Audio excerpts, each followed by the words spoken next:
আলাইকুম এভরিওয়ান, কেমন আছেন সবাই? সোহেলের মা, আরে কই সোহেলের মা? এই বাজার নিয়ে আসছি। আব্বা, আপনি কি চুপচাপ বাড়ির ভিতর ঢুকতে পারেন না? এভাবে চিল্লাতে ঢুকতে হবে কেন? আমার ভিডিওটা নষ্ট করে দিলেন। ও ভুল হয়ে গেছে বৌমা, আমি বুঝতে পারি নাই। আসলে হয়েছে কি, সোহেলের জন্মের পর থেকে এইভাবে ওর মারে ডাকতে ডাকতে বাড়িতে ঢুকে অভ্যাস হয়ে গেছে। কি ব্যাপার, আপনি এত তাড়াতাড়ি বাজার করে আয় পড়ছেন? হ্যাঁ, তাড়াতাড়ি চলে আসলাম। এ কি, তুমি থালা বাসন হাড়ি পাতিল মাঝতে গেছো কেন? তোমার না কত করে কইলাম যে অসুস্থ অবস্থায় কাজ কামে যাও না। আচ্ছা, আম্মা যদি কাজে হাত না দেয় তাহলে সংসারে এই সমস্ত কাজ কে করবে আব্বা? কেন বৌমা, তুমি করবা? তোমার শাশুড়ি সুস্থ না হওয়া পর্যন্ত কাজ কামগুলো তুমি করবা।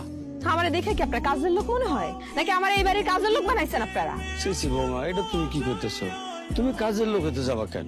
তুমি এ বাড়ির বৌমা, আর বৌমারা শ্বশুর বাড়িতে কাজ টাজ করে, এটাই স্বাভাবিক। ধরো ব্যাগটা ধরো।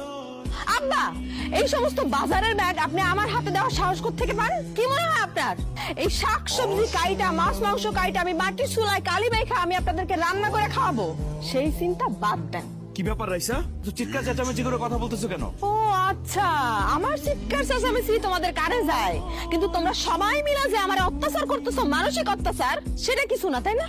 আমি বুঝলাম না, সবকিছুর মধ্যে এত তাড়াতাড়ি করে কথা বলো কেন? একটু স্বাভাবিক ভাবে কথা বলা যায় না?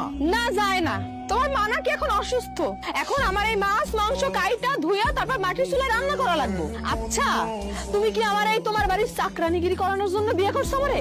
আরে কি আশ্চর্য, তুমি চাকরানি হতে যাবা কেন? দেখো তুমি আমার বউ, তাছাড়া মা যে অসুস্থ সেটাও তো তোমাকে বুঝতে হবে, তাই না? শোনো সোহেল, আমারে যখন এই বাড়িতে বউ করে আনো নাই, তখন তোমার মা কখনো অসুস্থ হইতো না? নাকি আমারে দেখে তোমার মা এখন ঘন ঘন অসুস্থ হওয়ার নাটক করতেছে? আমি একটা কথা তোমার স্পষ্ট করে বলে দিচ্ছি, এই বাড়িতে আমি কোনো কাজ করতে পারবো না, আমি রান্না করতে পারবো না। দরকার হইলে কাজের লোক রেখে তারপর কাজ করো। থাক বাবা, চিল্লাচিল্লি করিস না, আমি রান্না করতেছি। হ্যাঁ, তুমি রান্না করবা। এই ছোট অসুস্থের কাজ করে করে আরো বড় করে ফেলাইলা। এত বারণ করি তাও শুনো না তুমি। থামো তো তোমরা দুইজন, আর ভালো লাগে না। আর একটা কথা, বাপ মা মরা মাইয়া তো এই জন্য সবকিছু ঠিকঠাক মতো করে বোঝে না। সব ঠিক হয়ে যাবো, আমি বুঝাই দিই। যেদিন তুমি আলাদা একটা বাড়ি করবা আর যেদিন আমার সুন্দর একটা সংসার দিবা, আমার নিজের সংসার হবে, আমি তখন সব কাজ নিজে এক হাতে করবো। রাইসা, তুমি এসব কি বলছো?